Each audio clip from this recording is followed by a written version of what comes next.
ओम नमः सिद्धिभ्यः। ओम नमः सिद्धिभ्यः। ओम नमः सिद्धिभ्यः। मंगलम भगवान वीरो मंगलम गोतिमंगणी मंगलम कुंद कुंजार्यो जीन धर्मोस्तु मंगलम सर्वमंगल मांगल्यम सर्वकल्याणकारिकं प्रधानं सर्वधर्माणां जैनं जयतु शासिनं जैनं जयतु शासिनं जैनं जयतु शासिनं। बोलो अहिंसा जिन धर्म की जय, बोले विश्व धर्म की जय, श्री मानव धर्म की जय, श्री महावीर भगवान की जय। द्वादशांग जीन वाणी माता की जय। ढाई दीप में 3 कम 9 करोड़े महामुनि ऋषि राजों की जय।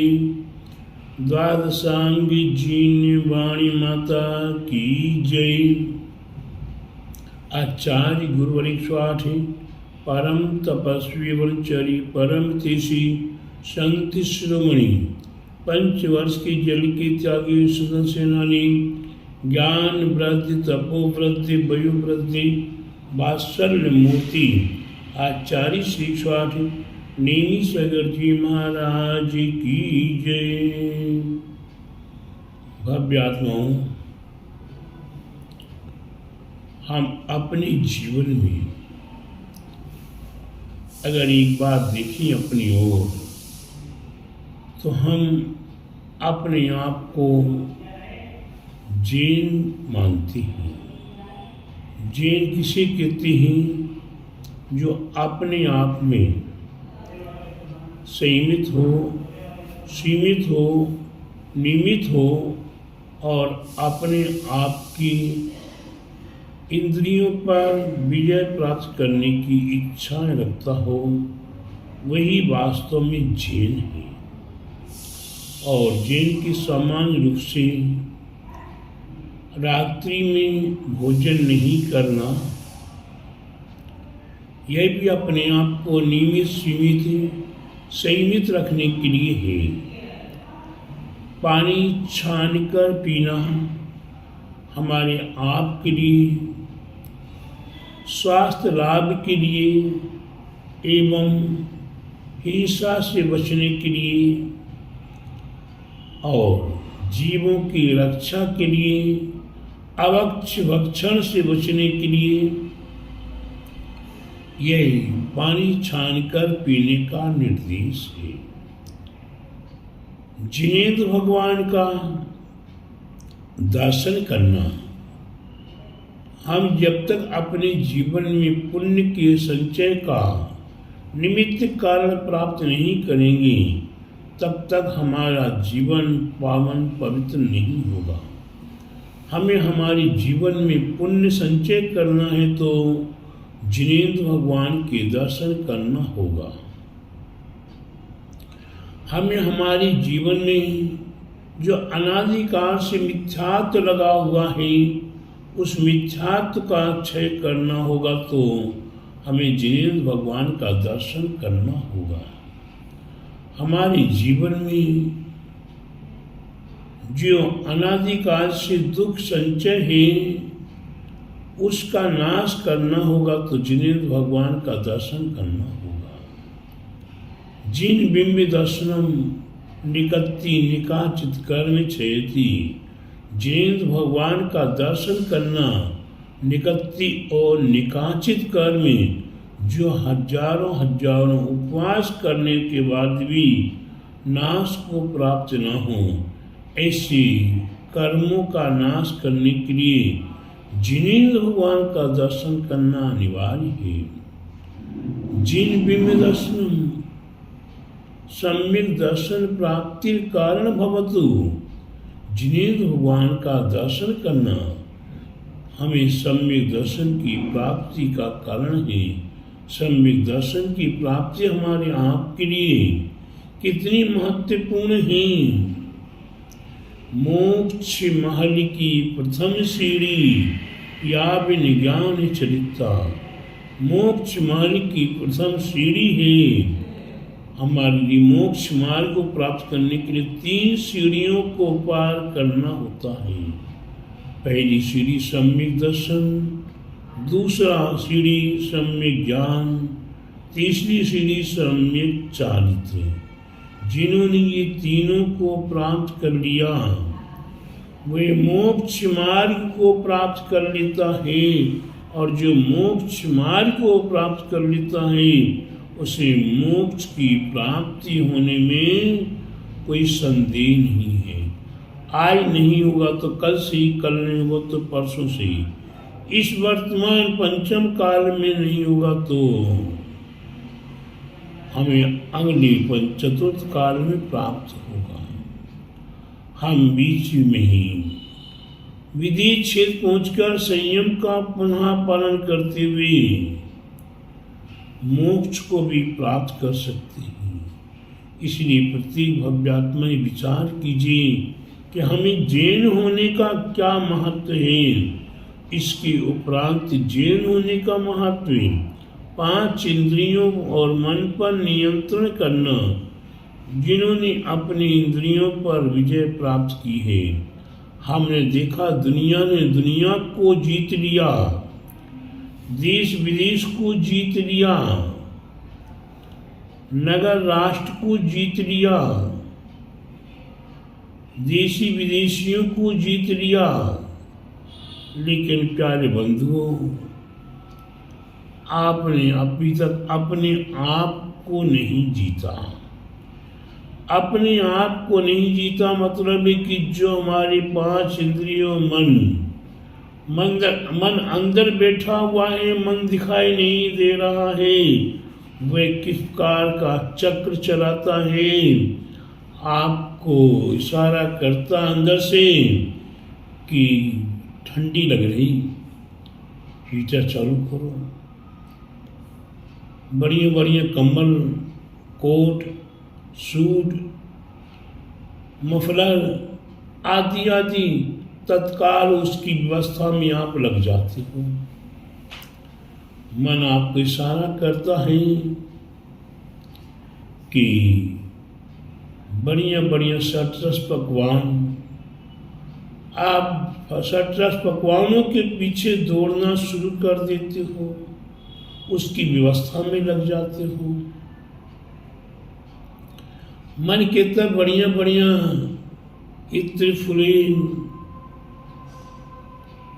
बढ़िया चंदन का तेल हो, केवड़ा हो, गुलाब हो, कनेर केवड़ा हो, और नाना प्रकार के कौन कौन सी इत्र आपको चाहिए। कभी विचार किया है कि 1 बूंद या 1 ग्राम गुलाब का सेंट है, गुलाब का इत्र अगर तैयार होता है तो कम से कम 10 किलो फूल, कितने 10 किलो फूल जब अपने आप को बर्बाद होते हैं, उन फूलों को किस प्रकार से पकाया जाता है, किस प्रकार से उन्हें उबाला जाता है, उसमें कितने जीव हैं, उसमें कितने जीव हैं, वह संपूर्ण जीव उसमें एक एक फूल में कितने कितने जीव होते हैं। और ऐसी 10 किलो फूल, उनमें कितने फूल हो गए होंगे, उसमें कितने जीव इकट्ठे हो गए, और उन फूलों को गरम गरम पानी में डाल के उनको उबालो या पकाओ। नाना प्रकार की विधियां हैं। उससे फिर अगर आपको इत्र मिला तो 1 ग्राम इत्र मिला, कितने जीवों की आहुति के बाद मिला। विचार किया कभी? लेकिन नहीं, मन ने अंदर से कह दिया कि आज तो गुलाब चाहिए, कल केवड़ा चाहिए, परसों रात रानी चाहिए, आदि आदि अनेकों प्रकार के सेंट आपको चाहिए हैं। तो कितने जीवों के, लेकिन मन ने कहा आप उसकी पूर्ति के लिए पूरे संलग्न हो जाते हैं, पांचों इंद्रियों का प्रयोग कर लेते हैं। और उसके उपरांत नेत्र के लिए रंग बिरंगा, ये रंग बिरंगा कितना चमत्कारी है, कितना आपको अच्छा लग रहा है। लेकिन प्यारे बंधु, ये रंग बिरंगा जितने पेंट सेंट आदि हैं, इन सभी में भी तो क्या हो रहा आप सब जानते हैं। कर्णेंद्री बढ़िया बढ़िया आपको मधुर स्वाद आने वाला स्वर चाहिए, आपको बढ़िया बढ़िया गाने चाहिए, आपके मन पसंद सुनने के लिए आपके चाह लगता है। जिनवाणी सुनने में नींद आने लगती है, भक्तामर सुनने में नींद आने लगती है, तत्काल सूद पढ़ने में नींद आने लगती है, सहस्रनाम सुनने में नींद आने लगती है। पढ़ा नहीं जाता है, सुना नहीं जाता है, उस बीच में कहाँ कहाँ मन आपका भागता है, आपको पता ही नहीं चल पाता है। इन पांचों इंद्रियों की तृप्ति के लिए कितने कितने आप प्रयास कर रहे हो, और उस मन की पुष्टि के लिए, मन को संतुष्ट करने के लिए कितने ही प्रयास कर लो, लेकिन प्यारे बंधुओं वह प्रयास आपका निष्फल है, वह इस संसार में डुबाने वाला है, इस संसार के महा दुखों को प्राप्त कराने वाला है। इसलिए पांच इंद्रियों मन पर नियंत्रण लगाने के लिए हमें जिनेंद्र भगवान का दर्शन, हमें अपने आप पर संयमित होना है। मंदिर पहुंचकर हमें षड आवश्यक बताए जाते हैं, हमें श्रावक कहा जाता है। हम श्रावक बने तो श्रावक का मतलब क्या है? जो श्रद्धावान हो, विवेकवान हो, क्रियावान हो। हम भगवान के जिनालय में गए हैं, हम देवशास्त्र गुरु के भक्त हैं। किसके भक्त हैं? देवशास्त्र गुरु के भक्त हैं, और देवशास्त्र गुरु को हम पूर्णतया मानते हैं। लेकिन गुरुओं ने जो हमें बताया है, या हमारे जिनेंद्र भगवान ने बताया है, हम उनकी बात नहीं मानते। विशेष बात हुई ये, ना विवेक रहा, ना क्रिया रही, और ना श्रद्धा रही, ना भक्ति रही, कुछ नहीं रही। हम अपने मन मर्जी की, या यहाँ वहाँ से टीवी पे दो शब्द सुन लिए, या व्हाट्सएप पे दो शब्द सुन लिए, हमने जिनवाणी पर कोई विश्वास नहीं किया। हमने अपने वीतरागी निर्ग्रंथ दिगंबर गुरुओं के ऊपर विश्वास नहीं किया। हम देव को भी मानते हैं, हम जिनवाणी को भी मानते हैं, हमारे नंद दिगंबर गुरु हैं उनको भी मानते हैं।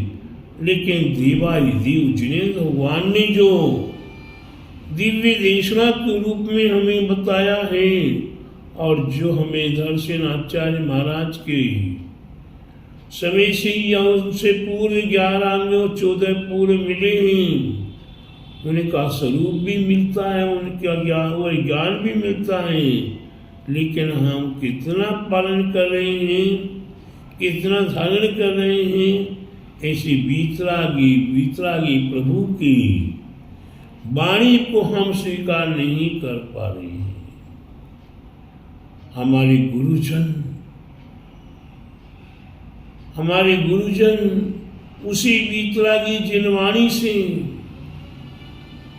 हम भव्य आत्माओं को कुछ निर्देश उपदेश दिया करते हैं। कुछ संदेश दिया करते, लेकिन वही भी हमारे गले नहीं उतरता, वही भी हमारे हृदय में नहीं उतर पाता, उतर नहीं पाता। माने हम अपनी मन मर्जी चलाना चाहते हैं। जिनेंद्र भगवान का अभिषेक करना, शांति धारा करना कोई निषेध नहीं है, लेकिन प्यारे बंधु, जो मूल नायक जिन बिंब में विशाल काय विराजमान हुआ करते हैं, उनके ऊपर विशेष रूप से गीले सूखे कपड़े से प्रक्षालन कर लो। हर व्यक्ति उस मूर्ति पर पानी ढाले और चलता बने। प्यारे बंधु, अगर वह जल वहां पड़ा रहता है, भगवान के ऊपर थोड़ी देर के लिए पर जल पड़ा रहेगा, लगा रहेगा, भगवान के ऊपर नाना प्रकार के धब्बे आने लगेंगे। अगर आपके ऊपर ये जल थोड़ी देर पड़ा रहता है तो आपको आकुलता होने लगती है, व्याकुलता होने लगती है। आपको वही जल जल्दी से जल्दी पोंछो, साफ करो। नहीं करते हैं तो आकुलता होती है। उसको साफ करने के लिए भी अपना अपना वस्त्र अलग अलग है। पत्नी का वस्त्र अलग है, बेटे का वस्त्र अलग है, पिता का वस्त्र अलग है और आपका वस्त्र अलग है। लेकिन प्यारे बंधु, भगवान का मार्जन उसी एक कपड़े से आपने किया, सिर से लेकर पैर तक ही। दूसरा भक्त आता, उसी कपड़े को लेता, उसी छन्ने को लेता और फिर पुनः भगवान के सिर से लेकर पैर तक बार बार कर रहे हो। कितना भगवान के चरणों में पड़ा हुआ गंधों तक, भगवान का चरणों में भगवान के शरीर का गंधों तक, भगवान के चरणों का गंधों तक, फिर हम भगवान के माथे पर लगा रहे हैं। एक बार तो विचार करो, विचारनीय विषय है आपके लिए, अन्यथा आप पुण्य की जगह पाप कमा रहे हो। मान लीजिए आपके चरणों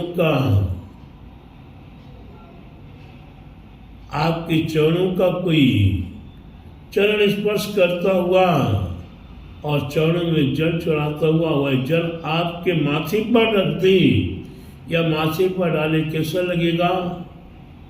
बड़ा बुरा लगेगा। लेकिन प्यारे बंधु, अब भगवान के साथ एक खिलवाड़ कर रहे हो। भगवान की मूर्ति, एक मूर्ति को विराजमान कर आप भगवान का अभिषेक कर सकते हो, अल्प जल से कर सकते हो और सावधानी पूर्वक कर सकते हो। जो वस्त्र श्रावक अपने तन पर पहने हुए हैं, जो वस्त्र श्रावक अपने तन पर पहने हुए हैं, वह वस्त्र अगर देवशास्त्र गुरु को स्पर्श करता है या देवशास्त्र गुरु के ऊपर अगर वो वस्त्र पड़ता है तो प्यारे बंधु कितना दोष लगेगा। किसी सामान्य व्यक्ति का पहना हुआ कपड़ा किसी विशिष्ट व्यक्ति के लिए कहो कि अपने सिर पर रख लो, अपने शरीर पर ढाल लो, तो वह कुछ भी हो जाए लेकिन पहनेगा नहीं। इसलिए प्रत्येक भव्यात्माओं को श्रद्धावान होना चाहिए, विवेकवान होना चाहिए और विवेक पूर्वक ही क्रिया करनी चाहिए। कम करो लेकिन विवेक पूर्वक करोगे तो पुण्य मिलेगा, विवेक पूर्वक करोगे तो अच्छा होगा, विवेक पूर्वक करोगे तो यह भव परभव सार्थक हो जाएगा। इसलिए प्रत्येक भव्यात्माओं को मैं इतना ही कहूँगा कि प्रत्येक भव्यात्माओं को कहाँ द्रव्य चढ़ानी है, कैसी चढ़ानी है और भगवान को कैसी विराजमान करना है, यह सब सावधानी की बात है। विवेक पूर्वक करोगे तो प्यारे बंधु आपका कल्याण हो जाएगा। और विवेक को करने के लिए हमें गुरुओं के चरणों में समर्पित होना पड़ेगा, गुरुओं के चरणों में नतमस्तक होना पड़ेगा, और गुरुओं से जो उपदेश मिले, निर्देश मिले, संदेश मिले, आदेश मिले, उसी शब्द सा स्वीकार कर लेना चाहिए। गुरु वचन रत्न की समान है, अनमोल एक एक शब्द एक एक रत्न के समान है। अगर उस रत्न रूपी वाणी को जिन्होंने ग्रहण कर लिया, प्यारे बंधुओं, मेरे को याद आ रहा है कि जब मैं गुरुवर आचार्य श्री स्वामी विद्यासागर जी महाराज के पास पहुंचा, सहज भाव से पहुंचा था, कुछ नहीं था कि वहां जाकर नियम लेना है, क्या करना क्या नहीं करना। लेकिन जब वो शब्द आचार्य श्री विद्यासागर जी के मुख से निकला और उस शब्द को हृदय में उतार लिया। क्या शब्द? एक डॉक्टरनी आहारचर्या के उपरांत गुरु महाराज के पास आते हैं और गुरु महाराज का उस दिन अंतराय हुआ था। उस दिन आचार्य श्री का अंतराय हो गया था। जब उन डॉक्टरनी ने 1 वर्ष का ब्रह्मचारी व्रत का नियम लिया, संकल्प लिया, उस समय आचार्य श्री के मुख से निकलता है कि मेरा तो 1 साल के लिए पेट भर गया। इस शब्द हृदय में उतरा और मन में भाव हुए कि हमें भी कुछ नियम लेना है। और धीरे धीरे आज वो नियम बढ़ते बढ़ते आज महाव्रतों में और महाव्रतों के साथ ही दिगंबर अवस्था होते हुए आज गुरुवर नेमिसागर जी महाराज ने अपना पद, आचार्य पद अपने मौजूदगी में रहते हुए 5 वर्ष पहले दे दिया और उसके उपरांत 5 वर्ष तक साथ में रहते हुए अंत में समाधि प्राप्त की। ऐसी गुरुवर नेमिसागर जी महाराज ने शब्द बोला, मैंने ग्रहण कर लिया। ठीक उसी प्रकार से प्यारे बंधु, न जाने कौन सा शब्द कब गुरुओं का हमारे हृदय में उतर जाए और वह शब्द हमारे जीवन को बदल दे, किसी को भी पता नहीं है। इसलिए मैं आपको इतना ही कहूँगा कि ये गुरु वचन हमें बड़े भाग्य से, बड़े सौभाग्य से प्राप्त होते हैं। इन्हें स्वीकार कीजिए, इन्हें धारण कीजिए और अपने जीवन में श्रद्धापूर्वक, विवेकपूर्वक, हमें विवेकपूर्वक क्रिया करते हुए अपने आप को संभालने का प्रयास करना है। अपने आप को हमें सुरक्षित व्यवस्थित करना है।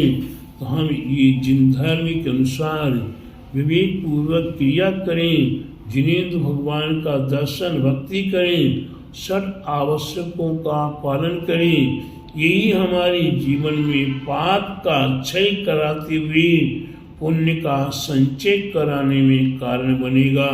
ऐसे पाप का प्रक्षालन कीजिए और उन पाप क्रियाओं को बचने का प्रयास कीजिए।